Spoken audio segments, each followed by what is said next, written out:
Sebelum memulai pelajaran, mari kita berdoa agar ilmu yang kita dapat hari ini dapat bermanfaat. Jangan lupa untuk mencuci tangan pakai sabun yang rutin minimal 20 detik. Melakukan etika batuk dan bersin yang benar. Menerapkan jaga jarak sekitar 1-2 meter. Kemudian memakai masker apabila keluar rumah. Makan makanan bergizi dan jangan lupa untuk rajin berolahraga. Dengan mempelajari materi hari ini, Bu Rini harap anak-anak dapat mengidentifikasi karakteristik geografis Indonesia sebagai negara kepulauan maritim dan agraris. Lalu dapat mengidentifikasi nilai-nilai Pancasila dalam kehidupan sehari-hari.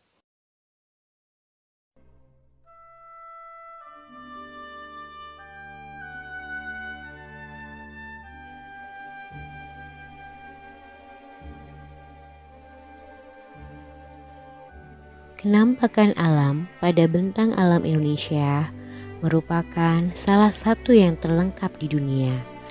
Alam Indonesia dikenal sangat indah dan kaya akan berbagai sumber daya alam. Tuhan menganugerahi negara ini berupa hutan, sungai, danau, gunung, pegunungan, lembah, dan padang rumput yang mempesona. Semua bagian lingkungan alam itu dikenal juga dengan sebutan kenampakan alam. Mengapa disebut kenampakan alam? Sebab semua bagian-bagian itu terbentuk karena adanya proses alam atau terjadi secara alami. Adapun bentuk lingkungan tempat di mana manusia hidup dibedakan menjadi dua, yaitu kenampakan alami dan kenampakan buatan. Kenampakan alami merupakan kenampakan yang ada di alam raya yang merupakan ciptaan Tuhan. Contohnya bukit, sungai, gunung, danau, air terjun, dan padang rumput. Sedangkan kenampakan buatan adalah bagian lingkungan yang tampak di permukaan bumi, merupakan hasil buatan manusia yang bertujuan untuk kenyamanan hidup manusia. Contoh dari kenampakan buatan adalah bendungan, jembatan, tambak, pelabuhan, dan sebagainya. Ayo anak-anak hebat, kita amati bentang alam Papua secara umum.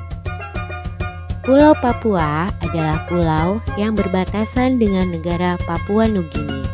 Pulau Papua merupakan bagian dari wilayah Indonesia Timur yang merupakan pulau terbesar di Indonesia, bahkan termasuk pulau terbesar kedua di dunia setelah Greenland.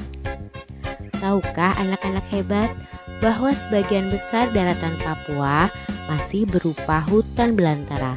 Lebih dari 71% wilayah Papua merupakan hutan hujan tropis yang sulit ditembus karena terdiri atas lembah-lembah yang curam dan pegunungan tinggi.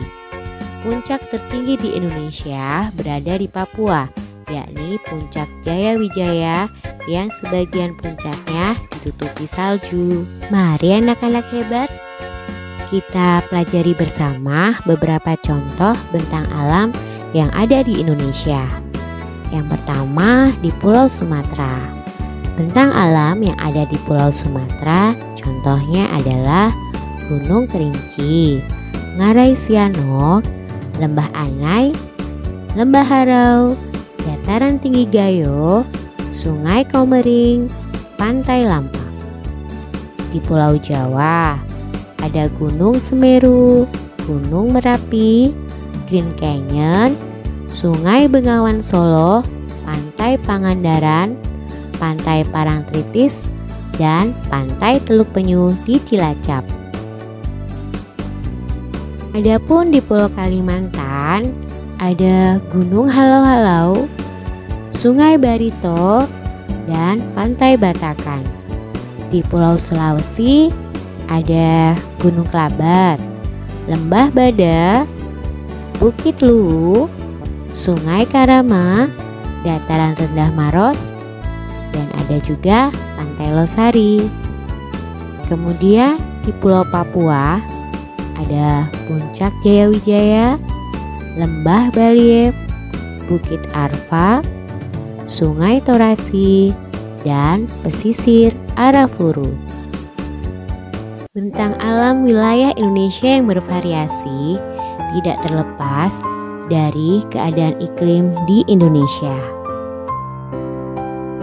Iklim adalah keadaan rata-rata cuaca pada suatu wilayah dalam jangka waktu yang relatif lama. Jenis iklim di Indonesia ada 3, yaitu yang pertama iklim tropis atau panas, terjadi karena wilayah Indonesia berada di daerah tropis. Yang kedua adalah iklim musim atau muson, yang dipengaruhi oleh angin muson, yaitu angin muson barat yang bertiup dari bulan Oktober hingga April yang mengakibatkan musim penghujan, dan angin muson timur yang bertiup dari bulan April hingga Oktober yang mengakibatkan musim kemarau. Lalu iklim yang ketiga yaitu iklim laut. Lautan Indonesia mengakibatkan tingginya penguapan. Wilayah yang memiliki tingkat penguapan tinggi akan memiliki curah hujan yang tinggi pula.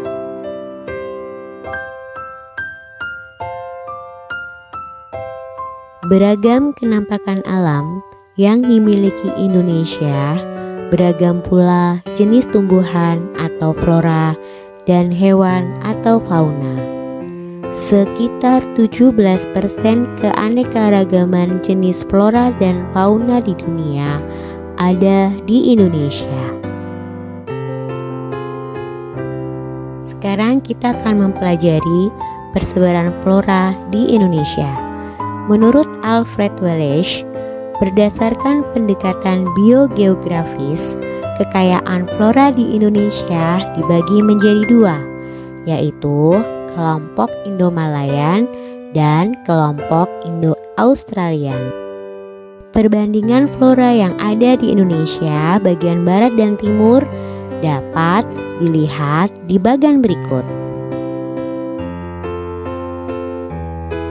Adapun persebaran fauna di Indonesia dibedakan menjadi 3. Yang pertama adalah fauna Indonesia bagian barat.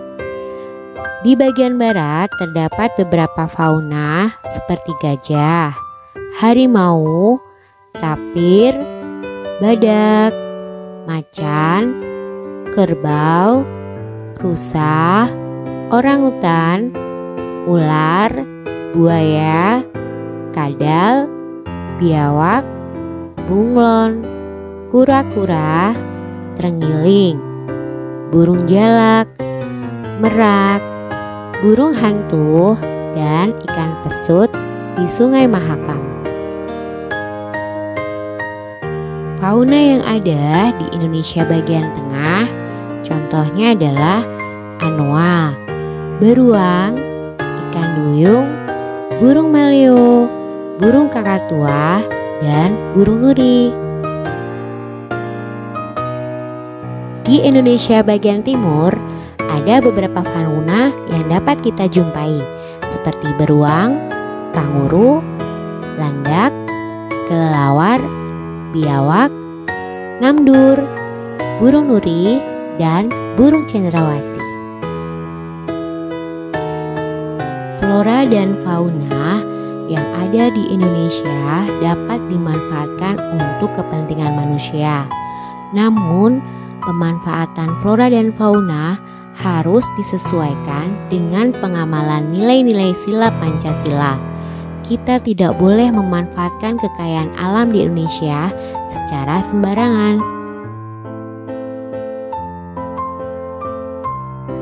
Pemanfaatan kekayaan alam haruslah bijak. Pembakaran hutan yang tidak bertanggung jawab mengakibatkan terjadinya bencana kabut asap serta hilangnya hidup berbagai flora dan fauna di Indonesia. Buang sampah di sungai, maka kita juga harus siap menerima akibatnya, yakni banjir.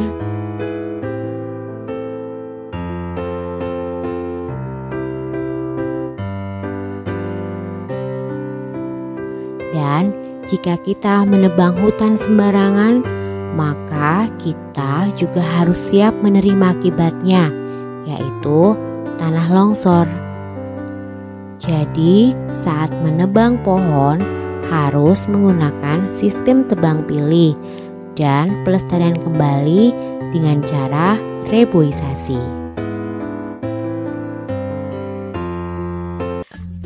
Ayo anak-anak hebat, kita berlatih memasangkan dengan garis antara pernyataan yang mencerminkan pengamalan nilai-nilai Pancasila dengan sila-sila yang sesuai.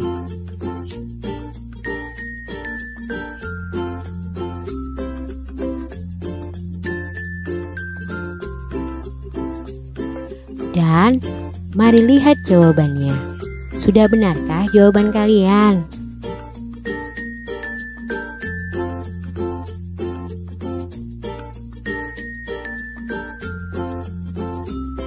Selanjutnya, amati gambar berikut. Lalu, berilah tanda centang pada gambar yang menunjukkan nilai-nilai Pancasila dan berilah tanda silang pada gambar yang tidak sesuai dengan nilai-nilai Pancasila.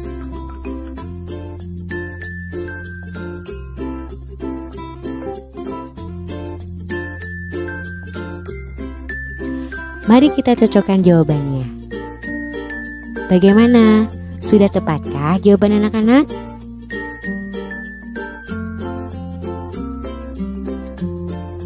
Setelah menyimak penjelasan Bu Rini tadi, sekarang tugas anak-anak bersama orang tua di rumah adalah kerjakan Ayo Berlatih di buku siswa halaman 91 sampai 93.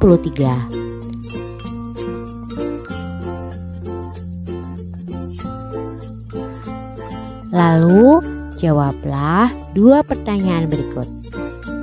Yang pertama, jelaskan tentang bentang alam Papua.